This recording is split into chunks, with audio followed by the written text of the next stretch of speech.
আপনার সন্তানকে যদি আপনি নাম্বার 1 বানাতে চান, একটা আমি জিনিস বলি, তাহলে এখন আপনি নিজে বুঝবেন। দেখেন, আমাদের নাবিল একাডেমিতে বহুত প্রত্যেকদিন কয়েক হাজার করে হচ্ছে কাগজ আসে। তার মধ্যে আমরা কমন একগুলো কাগজ পাই, সেটা কি জানেন?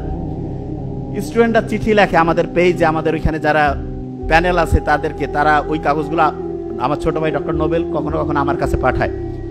তাদের যে চিঠিটা লেখে, সেই চিঠির সামারি যদি করি, সংক্ষেপে যদি বলি, কিরকম যে আমি এই সমস্যায় আছি, প্রত্যেকের সমস্যা ভিন্ন, শেষে একটা কমন জিনিস আসে। বিশেষ দ্রষ্টব্য দিয়া লিখছে 2 পৃষ্ঠায় যে আমি যে সমস্যা বলছি এইটা কোনোভাবে যাতে আমার আব্বা আম্মা না জানে। আপনি দেখেন, ওরা আমাদেরকে বিশ্বাস করতেছে, অথচ মা বাবা হচ্ছে সন্তানের জীবনের শ্রেষ্ঠ অ্যাডভাইজার, শ্রেষ্ঠ কাউন্সিলর। মা বাবা যদি ঠিক হয় অ্যাডভাইজার হিসাবে, কাউন্সিলর হিসাবে, আমরা যারা কাউন্সিলর হিসাবে আলাদাভাবে এই আমরা টাকা নিয়ে দিই। দেখেন, আমরা কিন্তু ফ্রি দিলাম সেটা অন্য, কিন্তু নর্মালি কি হয়, যে কোনো আপনি দেখাইলেন একটা ফি নেয়, অথচ মা বাবা হচ্ছে সুপার অ্যাডভাইজার, সুপার কাউন্সিলর।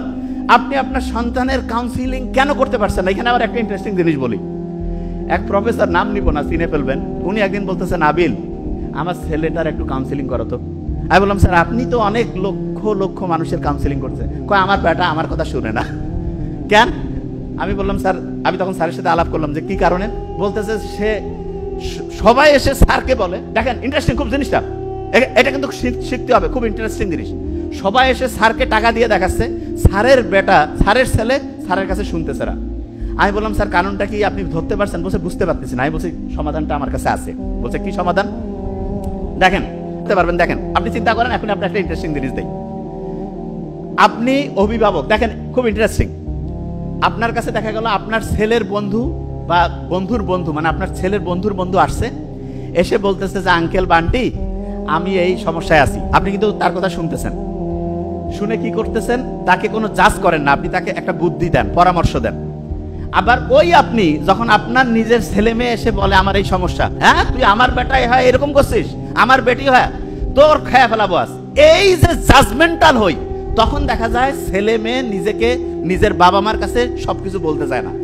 খেয়াল রাখবেন, মা বাবার কাছে যদি ছেলে মেয়ে সবকিছু বলতে পারে, আমি বলতেছি লিখে রাখেন, সমাজের 80% প্রবলেম দূর হয়ে যাবে।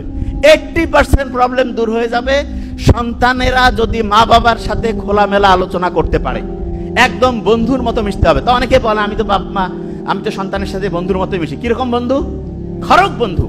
দেখা যায় সন্তানের ভালো হইলে আসি, যে কোনো খারাপ কিছু হইলেই এই তুই এটা করছিস, এত বড় ভুল করছিস, তোর শেষ। তোর আব্বা আসুক, তোর আম্মা আসুক, মানে আব্বা আম্মাকে বলতেছে, আম্মা আব্বাকে বলতেছে, একটা গ্যাঞ্জাম লাগাই দিল। নো, এটা করবেন না। আপনি তাকে চিন্তা করবেন যে তার অবস্থায় আপনি থাকলে আপনি যাকে বলতেছেন তার কাছ থেকে কি আচরণ আশা করতেন, এবং ওই সন্তানটা যদি আপনার না হয়ে আপনার বন্ধুর বা অন্য কারো হইতো, আপনি যেই অনুযায়ী তাকে হচ্ছে ঠিকভাবে দিক নির্দেশনা দিতেন, সেটাই করতেন।